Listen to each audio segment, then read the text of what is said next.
So this is AEG's 18-volt battery planer. First of all, it is a good looking planer, but it does have some pretty cool features that I do want to go through. Now from first appearance, I think this is one of AEG's better looking tools, just from the balance between the black and the orange.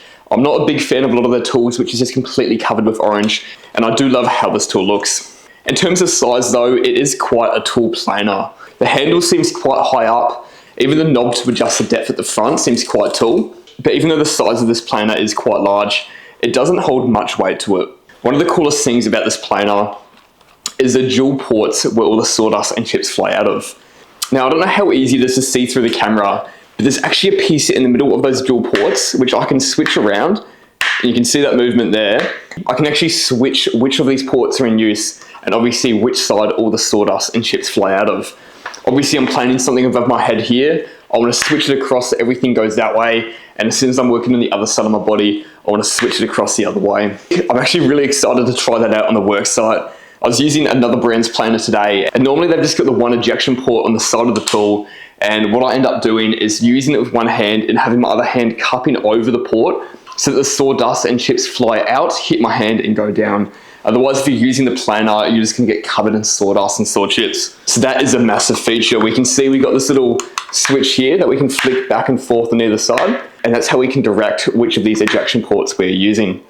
Now, if we have another look at the front here at this adjustable knob, one thing I've noticed which is pretty cool is that we've actually got 0.1 of a mil increments on the adjustment knob there. Now, it might be a bit hard to see, but we've got our markings of 0.4, 0.8, 1.2, 1.6 and 2, and we've got little lines all the way in between there. I really love the precise markings, and it's quite easy to adjust to it. You can hear there's a bit of a click, and it kind of clicks into place for each mil increment. Obviously, it's not too stiff either, so I can easily go through and change it by a couple mil at the time if I want to move it a bit quicker. So at the front here too, we also have the hole to put our guide in, our planer guide, which slides in. I'm guessing we just loosen this little dial at the front, and there we go, we can slide that in. And that's a good size guide as well. It's quite beefy on the height, which you also want in case you're using a really slim piece of material. You don't want any chance of that guide to go under or over it.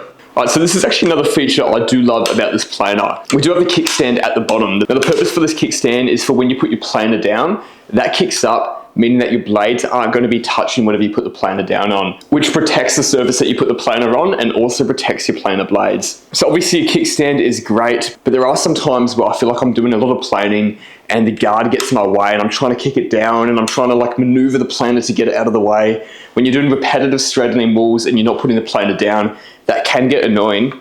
And what AEG have put into this one is a lock. So if I put that kickstand down, I can push it across and that's locked into place. And then I can just pull it back and it's open again, ready to go up and down. We also do have another bag with some spare planer blades. It is also worth to mention that it does come ready to go with the blades in, which is great. Changing planer blades can sometimes be a really annoying job, can take a little bit too long. In terms of the handle and the hold of this tool, normally I'll say AEG do really good handles and they design the tools really well. And honestly, I wouldn't say there's anything wrong about this, but I'm really trying to look for things now.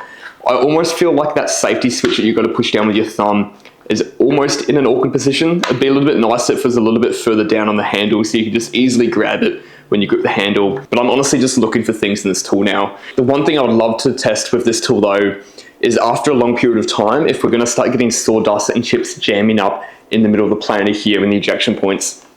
It happens in most planers, but one thing I'm worried about is if saw chips jam up in here and then you try to change which way the port's open, and I'm worried that you could potentially get it stuck in the middle between both of them, which would result in saw chips flying out both ways. This looks like it's built quite well. Hopefully that wouldn't be an issue. But over the next few months, I'm going to start using this on the work site and we'll see how it goes over the test of time.